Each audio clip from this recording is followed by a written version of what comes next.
Hello दोस्तों, कैसे हैं आप लोग। आई होप कि बहुत ही अच्छे होंगे आप। सो आज के इस वीडियो में जो आप चैप्टर कवर करने वाले हैं वो है for feature and re issue of share. कि क्या होता है for feature and re issue of share. ये चैप्टर का नाम है, सबसे पहले जान लिया आप, ये चैप्टर का नाम है। और क्लास की जो बात हुई, क्लास 12, तो चैप्टर जो कवर करने वाले, चैप्टर टू बी कवर्ड, वो है for feature and re issue of share. उसके बाद आप ये देखिए कंटेंट टू बी कवर्ड। तो आज के इस वीडियो में जो आप कंटेंट कवर करने वाले हैं वो कुछ इस तरह है। Meaning of forfeiture of share, meaning of forfeiture of share. दूसरा, effect of forfeiture of share, कि क्या इफेक्ट हो गया अगर कोई शेयर को फॉर फीचर कर लिया जाए।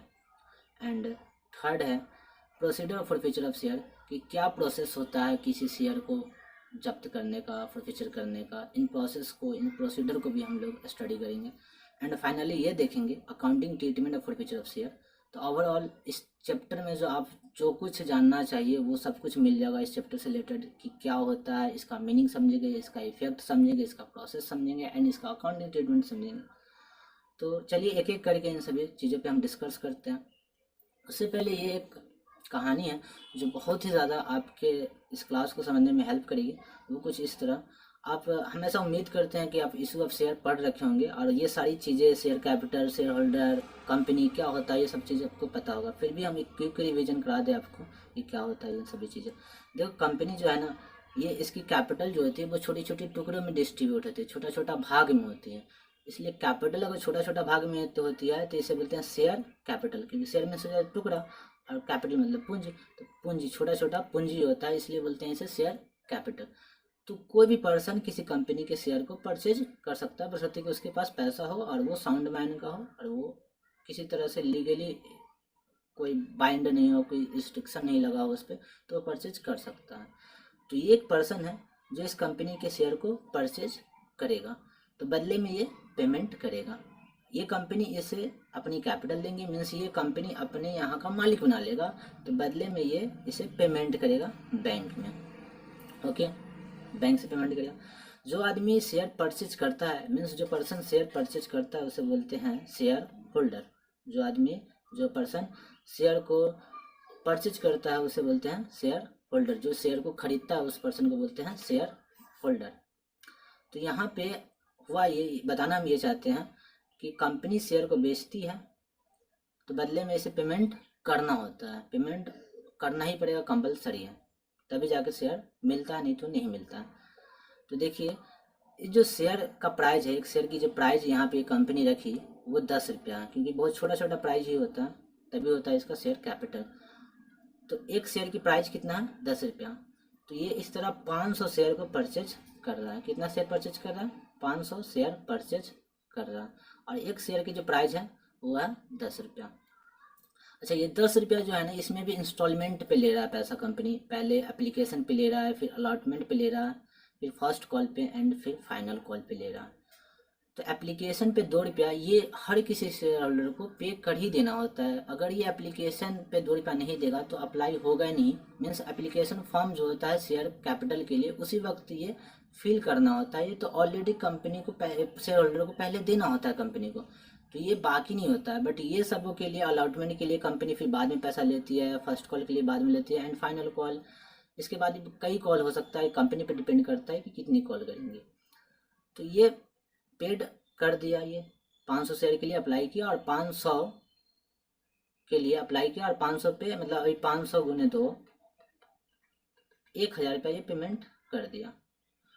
ठीक है, अलॉटमेंट के लिए कॉल किया कंपनी के, भाई अलॉटमेंट का पैसा दो, तो ये नहीं दिया पैसा, मतलब नोट पेड का है ना, पैसा नहीं दिया। फिर कंपनी फर्स्ट कॉल पे इसे पैसा के लिए कॉल किया कि पैसा दे दो, फिर भी नहीं दिया। फिर कंपनी फाइनल कॉल पे पैसा के लिए कॉल किया, फिर भी नहीं दिया कंपनी को ये पैसा। इसीलिए इसका हालात देखिए कितनी गंभीर है, ये पैसा देने के लायक नहीं है। इसीलिए हम इसे बहुत ज़्यादा गरीब पर्सन को उठा के रखें ताकि आपको समझने में आसान हो। शक्ल से ही गरीब है, पैसा देने के काबिल नहीं है ये अभी। तो कंपनी को ये पैसा नहीं दिया, तो ऐसे में कंपनी से क्या करेगी कि लास्ट में 14 दिन का वार्निंग देगा, लास्ट 14 डे, कि भाई आप ना पैसा दे दो हमें, नहीं तो आपका जो पैसा 2 रुपया मिला है ये भी हम रख लेंगे और आपके शेयर को हम जब्त कर लेंगे, फुल फीचर कर लेंगे और आप कुछ नहीं कर सकिएगा। एक ये राइट देता है, कानून देता है ऐसा कंपनी को कि आप 14 दिन का नोटिस दे दीजिए, उसके बाद फिर ये अगर नहीं देता है पैसा तो फिर इसके शेयर को जब्त कर लीजिए। तो अलॉटमेंट का पैसा नहीं दिया, फर्स्ट कॉल का नहीं दिया, फाइनल कॉल का नहीं दिया, तो ऐसे में कंपनी के पास ये राइट है कि इसके शेयर को जब्त कर लिया जाए। ठीक है ना। तो देखिए अगला में क्या हुआ। सबसे पहले हम ये बताना चाहते हैं इस स्लाइड में कि ये शेयर होल्डर 500 शेयर को परचेज कर रखा है, ये पर्सन 500 शेयर को परचेज किया हुआ, लेकिन एप्लीकेशन का पैसा दिया, अलॉटमेंट का पैसा नहीं दिया, फर्स्ट कॉल का नहीं दिया एंड फाइनल कॉल का पैसा नहीं दिया। देखिए स्लाइड था meaning of forfeiture of share, तो उस पर डिस्कस करने वाले हम लोग meaning of forfeiture of share, उस पर डिस्कस करेंगे meaning of forfeiture of share. तो चलिए इस चीज़ को हम लोग देखते हैं, meaning of forfeiture of share.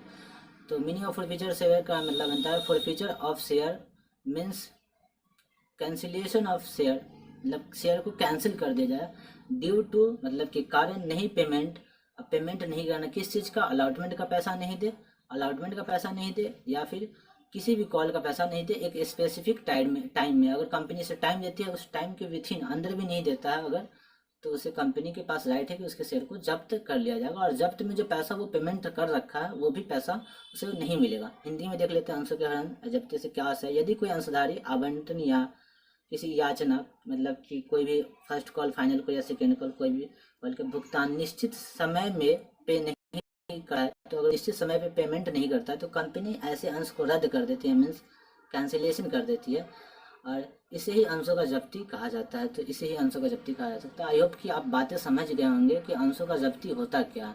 ये जो फर्स्ट हम लोगों का क्वेश्चन था कि क्या मीनिंग होता है फॉरफीचर ऑफ शेयर का, तो ये होता है कि अगर कोई कंपनी का शेयर कोई शेयर होल्डर परचेज किया हुआ है, जैसे ये परचेज किया हुआ है 500 शेयर को परचेज किया हुआ है, तो इसको पेमेंट दे देना चाहिए, बट ये पेमेंट दिया नहीं, तो पेमेंट नहीं देने के कारण कंपनी इसके शेयर को जब्त कर ली। ऐसे में जो 2 रुपया मिला हुआ है ये भी इसको रिफंड नहीं होगा और जो पैसा लेना है वो लिया भी नहीं जाएगा क्योंकि शेयर का जब्त हो गया है। तो फर्स्ट जो हम लोगों का क्वेश्चन था वो आई होप कि क्लियर हो गया होगा आपका कि मीनिंग क्या होता है फॉरफीचर ऑफ शेयर का। फॉरफीचर ऑफ शेयर का मीनिंग होता है कि कोई कंपनी का अगर पैसा बाकी रह जाता है या फिर उसका शेयर होल्डर उसे पेमेंट नहीं करता है, तो ऐसे में कंपनी उसके शेयर को जब्त कर लेती है। जब्त करने का मतलब बनता है उसका और कंपनी का रिलेशन खत्म हो गया, वो अपने घर ये अपने घर, इन दोनों के बीच में कोई रिलेशन नहीं रह गया। ठीक है ना। अब देखें नेक्स्ट क्वेश्चन है हम लोगों का effect of forfeiture of share की क्या इफेक्ट होती है अगर कोई फॉरफीचर ऑफ शेयर हो जाए तो अगर किसी शेयर को फॉरफीचर कर लिया जाए तो सबसे पहले the name of share holder, उस जो शेयर होल्डर है उसका is disconnected from the membership register, member register, तो उस पर्सन का जो नाम है उसको रजिस्टर से हटा दिया जाता है क्योंकि वो शेयर होल्डर अब नहीं रह गया, उसका डिस्कनेक्टेड मतलब काट देना, हटा देना। एंड फिर है after forfeiture of share amount received does not refund, अगर कोई पैसा मिल रखा है तो उसको रिफंड भी नहीं किया जाएगा। और तीसरा इफेक्ट है reduce to share capital due to forfeiture of share, forfeiture of share के कारण कंपनी की जो कैपिटल होती है वो घट जाती है। तो इन तीनों को हम देखिए इस एग्जाम्पल पे अप्लाई करके देखते हैं क्या होता है।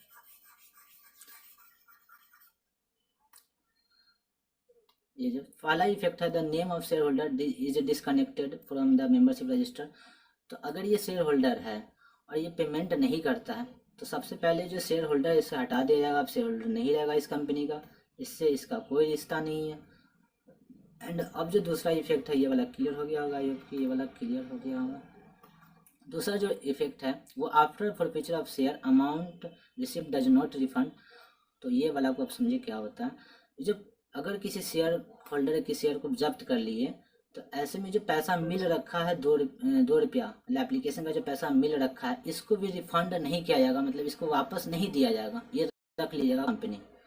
ठीक है ना, ये वापस मिलने वाला नहीं है। एंड थर्ड जो इफेक्ट है रिड्यूस टू शेयर कैपिटल और share forfeiture due to share forfeiture, तो कैपिटल घट जाती है, ऑफकोर्स घट जाती है। देखिए जो कैपिटल लिया था तो हम ऐसा एक्सपेक्ट कर रहे थे चलो भाई ले लिया कैपिटल तो कैपिटल कंपनी का बढ़ गया, बट रियल में तो नहीं लिया क्योंकि पेमेंट ही नहीं किया, तो ऐसे में कैपिटल भी घट जाएगा। तो ये तीनों की आपको समझ आ गई होंगी, तीनों जो इफेक्ट रिड्यूस टू कैपिटल। देख ले अंशधारी का नाम रजिस्टर से, सॉरी यहाँ रजिस्टर गलती लिखा गया, टीम से गलती हो गई भाई, इसके लिए सॉरी। फिर से सॉरी। अब देखिए दूसरा इफेक्ट क्या होता है, जिन अंशधारियों का अंश जब्त कर लिए जाते हैं उन्हें राशि वापस नहीं मिलता। भाई बिल्कुल सही बात है, अभी समझें, बार बार समझने की ज़्यादा जरूरत नहीं है, टाइम वेस्ट हो जाएगा। अंशों की जब्ती के कारण अंश पूंजी झट नहीं होगा, घट हो जाएगा, सॉरी हिंदी में ज़्यादा गलती होता है, घट है यहाँ पर, घट, सॉरी, एक मिनट, और यहाँ पे घट जाती है, पूंजी घट जाती है। ठीक है, अब अगला स्लाइड में हम लोग बता रहा है procedure of forfeiture of share. तो हम लोगों ने क्या क्या पढ़ना था, सबसे पहले meaning of forfeiture of share, इसको कवर कर लिया। फिर effect of forfeiture of share, इन चीज़ों को भी हम लोग कवर कर लिए। फिर तीसरा आप जो पढ़ने जा रहे हैं वो है फॉरफीचर ऑफ सॉरी ये procedure of forfeiture of share. तो चलिए इन सबों पे भी हम डिस्कस करते हैं। तो क्या प्रोसीडर होती है फॉरफीचर ऑफ शेयर करने का, क्या प्रोसेस होती है, इस पर डिस्कस करते हैं हम एक बार। देखिए फर्स्ट स्टेप में हम लोग क्या करते हैं, अगर कोई शेयर होल्डर, ये जो एक शेयर होल्डर है, ये केवल एप्लीकेशन का पैसा दिया, बाकी किसी चीज़ का पैसा नहीं दिया, नहीं अलॉटमेंट का और नहीं फर्स्ट और नहीं फाइनल कॉल का। तो ऐसे में सबसे पहले हम इसको क्या भेजेंगे, कंपनी की तरफ से एक नोटिस आएगा, नोटिस आएगा, भाई पैसा दे दो ना, क्यों ऐसा कर रहा है, एकदम इज्जत से बात किया जाएगा, पैसा दे दो। तो फिर ये सबसे पहला स्टेप क्या होगा कि पेमेंट नहीं कर रहा तो नोटिस दे दो, इशू मतलब देना। तो issue notice to defaulting share holder, defaulting मतलब दोषी, और दोषी कौन है, ये है, देख रहे हैं शकल से दोषी जैसा लग रहा हो भाई। Notice to defaulting share holder, जो भी डिफॉल्टिंग शेयर होल्डर है उसको हम लोग एक नोटिस देंगे कि भाई पैसा दे दो ना, ऐसा क्यों कर रहा है। फिर सेकेंड स्टेप में जो हम लोग फॉलो करने वाले हैं वो ये है कि pass the notice to body of the company, मतलब कंपनी के बॉडी मीन्स संचालन सभा में हम इन बातों को रखेंगे, उन सभी शेयर होल्डर का नाम बनाएंगे जो ऐसा जो पेमेंट नहीं किया, इन बातों को हम कंपनी के सभा में रखेंगे कि ये सब बातें हैं जो पैसा नहीं मिला। फिर थर्ड स्टेप पे जो हम फॉलो करेंगे, जो लास्ट वार्निंग है for 14 days, if any shareholder do not payment of call in area then company can forfeit of share। तो लास्ट में हम 14 दिन का एक नोटिस इशू करेंगे। सबसे पहले हम नोटिस देंगे उसको, फिर कंपनी बॉडी कॉर्पोरेट में इस सभा में बैठक होगी बॉडी कॉर्पोरेट में, और इस चीज़ पे डिस्कस होगी कि कौन कौन पैसा नहीं दे रहा। एंड लास्ट वार्निंग जो होगा इसके लिए, लास्ट वार्निंग वो 14 दिन का नोटिस देंगे हम लोग इसको, कंपनी कि पैसा दे दो, इसके बाद अगर पैसा नहीं देगा तो हम तुम्हारे शेयर को फॉरफीचर कर लेंगे। फॉरफीचर कर लेंगे मीन्स कि जो पैसा मिला उसको भी रख लेंगे, और फिर तुम्हारा कोई राइट नहीं रह जाएगा इस कंपनी में, तुम कुछ नहीं कर सकते फिर इसको, इस कंपनी में तुम्हारा कोई मालिकाना हक नहीं रह गया, और नहीं तुम्हारा कोई अधिकार रह गया, और तुम्हारे हमारे बीच का जो रिश्ता है वो सब खत्म हो जाएगा। इसलिए तुम पेमेंट कर दो। इसके बाद भी अगर ये 14 दिन के अंदर पेमेंट नहीं करता है तो कंपनी के पास ये अधिकार है कि इसके शेयर को जब्त कर लिया जाए। ठीक है ना। तो स्लाइड नंबर 7 पे देखें, तो ये हिंदी में पढ़ लेते हैं एक बार। दोषी अंशधारी को पत्र भेजना, दोषी अंशधारी के पत्र संचालन सभा में पेश करना तथा भुगतान के दबाव देना, ये पत्र संचालन सभा में रखेंगे और ये दबाव करेंगे उस पर कि भाई पेमेंट कर दो। फिर अंतिम चेतावनी जो है वो 14 दिन के लिए दिया जाता है। इसके बाद भी अगर कोई भुगतान नहीं करता है तो दोषी अंशधारी के अंश जब्त कर लिए जा सकता है, बिल्कुल कर सकते हैं, कंपनी के पास ऐसा राइट है। उसके बाद 8वां स्लाइड, अब जो हम लोग कंटेंट जो था procedure for forfeiture of share, ये भी कवर कर लिए हैं। तो इन तीनों को हम कवर करने के बाद हम लोगों का सबसे जो मेन कंसेप्ट है वो अकाउंटिंग ट्रीटमेंट ऑफ फॉरफीचर, जिसे हम लोग बहुत ही अच्छे से पढ़ते हैं और सबसे अच्छा हमको पढ़ाने में भी लगता है वो accounting treatment of forfeiture of share, मतलब अकाउंट ही लगता है। थ्योरेटिकल क्वेश्चन जो खत्म हो गई कि मीनिंग क्या होती है, इफेक्ट क्या होता है। मीनिंग के लिए ये स्लाइड है, आप एक बार पिक्चर ले ले क्या मीनिंग होती है फॉरफीचर ऑफ शेयर की। फिर इफेक्ट के लिए ये स्लाइड रहा, क्या इफेक्ट होती है। एंड फिर प्रोसीडर क्या होते हैं, इन तीनों स्लाइड की पिक्चर ले लें आप। सबसे पहले मीनिंग क्या होती है, देखिए मीनिंग क्या होती है, forfeiture of share means cancellation कर दिया जाता है, किस कारण, पेमेंट नहीं करने के कारण। उसका इफेक्ट क्या होता है, नाम रजिस्टर से काट दिया जाता है। आफ्टर फॉरफीचर से अमाउंट जो रिसीव होता है उसे रिफंड नहीं किया जा सकता है। एंड थर्ड में जो है वो ये है कि अगर पैसा शेयर फॉरफीचर करने का कंपनी की जो शेयर कैपिटल होती है वो घट जाती है। एंड प्रोसीडर में जो हम लोग देखते हैं वो प्रोसीडर फर्स्ट में है कि इशू नोटिस करेंगे, फिर उसे एक बॉडी कॉर्पोरेट कंपनी के बॉडी में रखेंगे, मतलब संचालन सभा में इस बात की जिक्र होंगी, एंड लास्ट में उसे 14 दिन का वार्निंग मिलेगा। इसके बाद भी अगर वो पैसा नहीं देता है तो उसे शेयर को जब्त कर लिया जाएगा। अब इन सभी चीज़ों पे हम लोग डिस्कस कर लिए हैं, तो फिर फाइनली लास्ट में जो बचता है वो accounting treatment of forfeiture of share पे डिस्कस करने वाले हैं। चलिए इस पे डिस्कस करते हैं।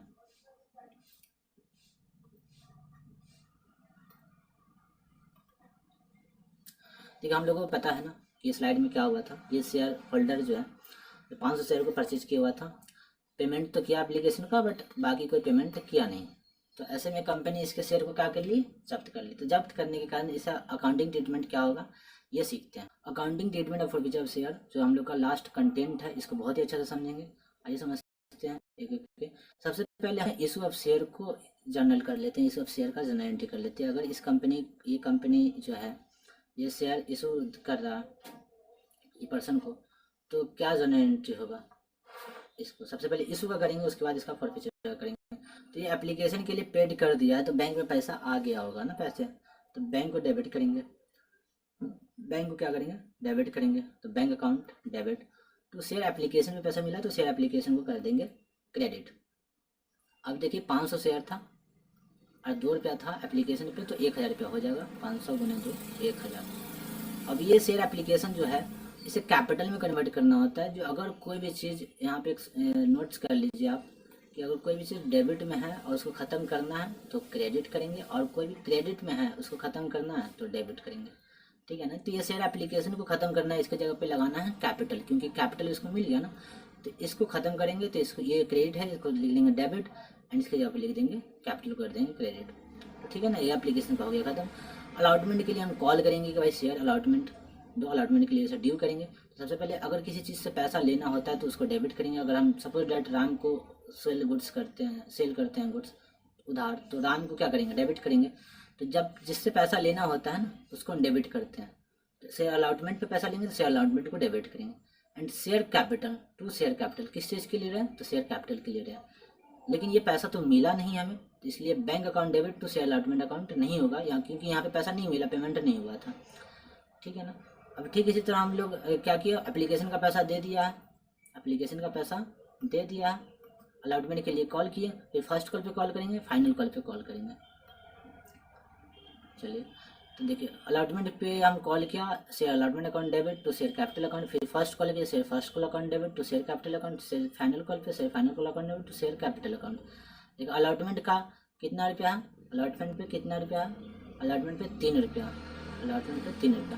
तो 3 रुपया लिखेंगे, 3 गुने 500 तो 1500 हो जाएगा। फिर फर्स्ट कॉल पे कितना है, तो 2 रुपया, तो 2 गुने 500, सॉरी यहाँ पे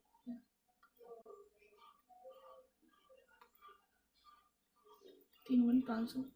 देखिए अलॉटमेंट पे कितना है, 3 गुने 500, फर्स्ट कॉल पे कितना, फाइनल कॉल पे 3 रुपया, ये 1500। अमाउंट सबका समझ में आ गया होगा, काफ़ी इजी है। आप तो ये शेयर होल्डर में इशू ऑफ शेयर में पढ़ रखे होंगे पहले से।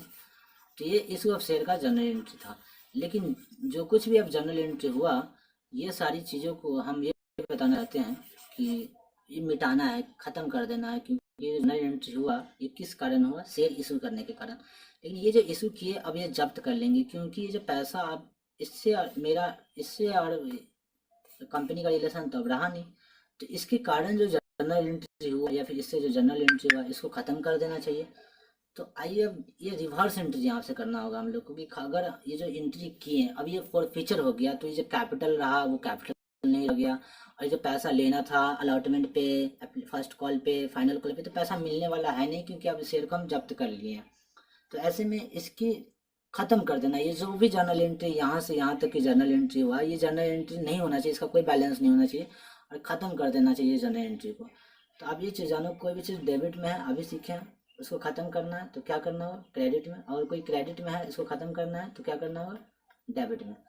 तो आप यहाँ से स्टार्ट करो। अभी आप क्या करो कि बैंक को छोड़ दो, बैंक का कुछ अभी नहीं करना, समझाएंगे लास्ट में उसको। शेयर एप्लीकेशन अकाउंट को ख़त्म करना है, तो शेयर एप्लीकेशन अकाउंट यहाँ क्या है, क्रेडिट में है, और यहाँ क्या हुआ, डेबिट में हुआ।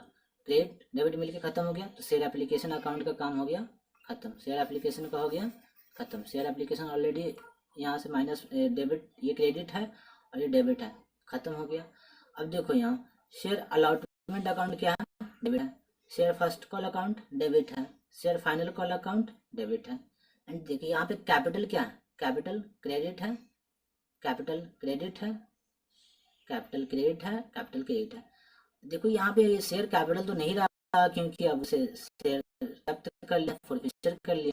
तो ऐसे में जो कैपिटल है ये गलत है क्योंकि कैपिटल घट गया ना। कैपिटल अगर किसी शेयर को फॉरफिचर करते हैं तो अभी हम लोग पढ़े थे इफेक्ट में, इफेक्ट क्या आता है, इफेक्ट में कैपिटल घट जाती है, रिड्यूस टू कैपिटल, अंशों की जब्ती के कारण कैपिटल घट जाती है। तो यहाँ तो बढ़ा हुआ है कैपिटल, अब इसको घटाना होगा ना। तो ये क्रेडिट है और इसको कम करने के लिए क्या करना होगा, डेबिट करना होगा।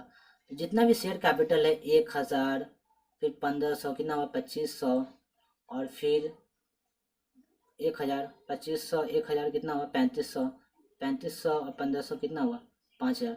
तो यहाँ शेयर कैपिटल अकाउंट कितना कर देंगे 5000 रुपया से। अब ये कैपिटल क्या हुआ, सब कैपिटल को जितना भी क्रेडिट कैपिटल इन सबको जोड़ेंगे तो 5000 का आ जाएगा। मतलब कैपिटल कितना है, कैपिटल है 5000। तो 5000 से कैपिटल क्रेडिट है 2 है, हम यहाँ पे डेबिट कर दिए, इसको कैपिटल अकाउंट डेबिट कर दिए एंड 5000 लिख के कैपिटल को कर दिए खत्म।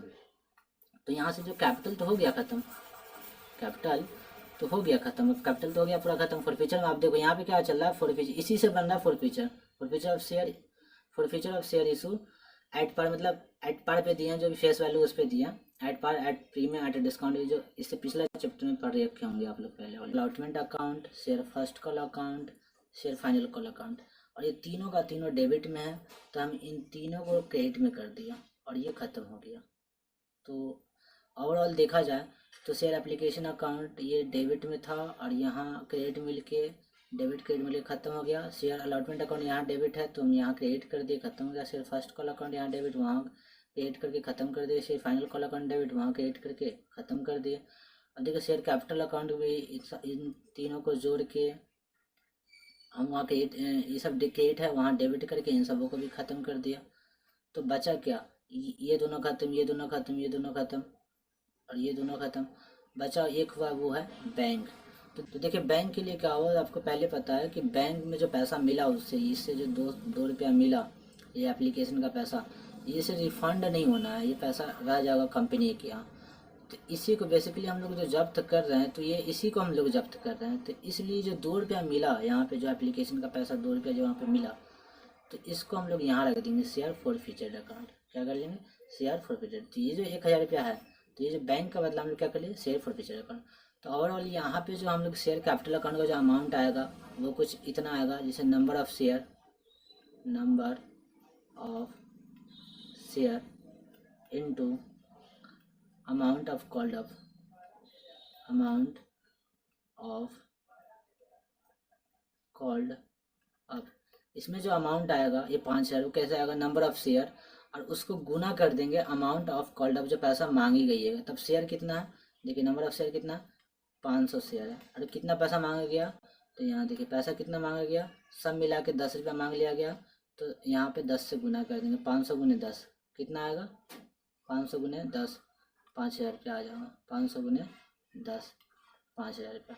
तो शेयर एप्लीकेशन, शेयर कैपिटल का जो यहाँ पे अमाउंट आएगा वो क्या आएगा, share number of share issue और into amount of called up, जितना पैसा मांगा गया है उतना पैसा से गुना कर देंगे। लेकिन यहीं पे अगर हम लोगों का फर्स्ट कॉल का पैसा नहीं मांगा जाता तो हम लोग यहाँ 3 रुपया से गुना नहीं करते, केवल 7 रुपया से गुना करते। सॉरी, फाइनल कॉल अगर नहीं मांगा जाता तो केवल 7 रुपया से गुना करते। जैसे ये नहीं मांगा जाता, कॉल ही नहीं किया जाता, इसके लिए मांगा नहीं जाता, यहीं पे फॉरफीचर कर लेते, तो हम लोग 7 से ही गुना करते, 10 से नहीं करते। लेकिन यहाँ पे 10 का 10 रुपया पूरा मांगा गया, इसलिए 10 रुपया से गुना करेंगे हम लोग।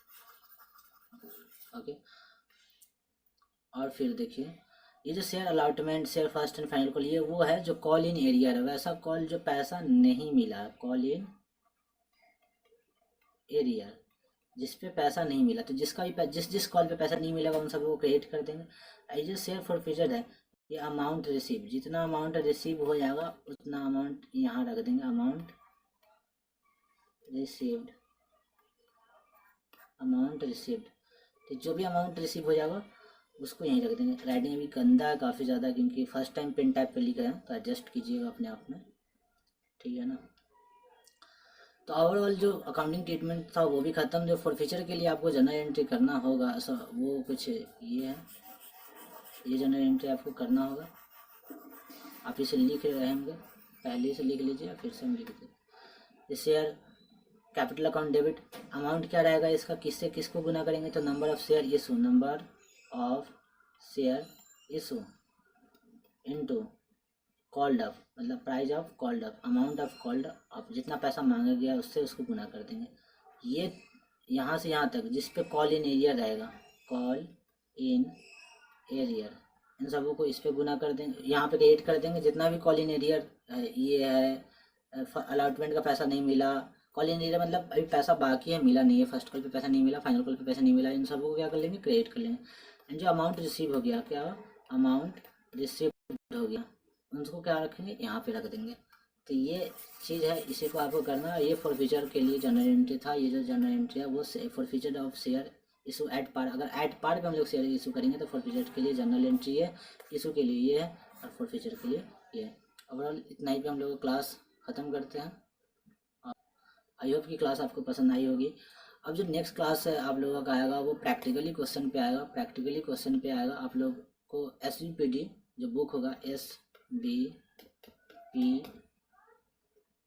SVPD उसका हर क्वेश्चन जो है ना उसका सोल्यूशन कराया जाएगा। जितना भी क्वेश्चन है, ऑल क्वेश्चन चाहे वो थ्योरेटिकल हो या फिर प्रैक्टिकली हो, उन सभी क्वेश्चन का सोल्यूशन कराया जाएगा आपके इसी चैनल पे।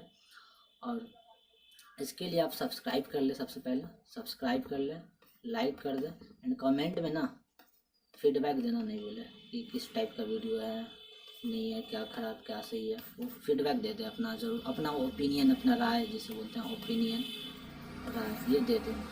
Thank you so much, take care, bye bye. फिर मिलेंगे कुछ नई चीज़ों के साथ, तब तक के लिए इतना ही।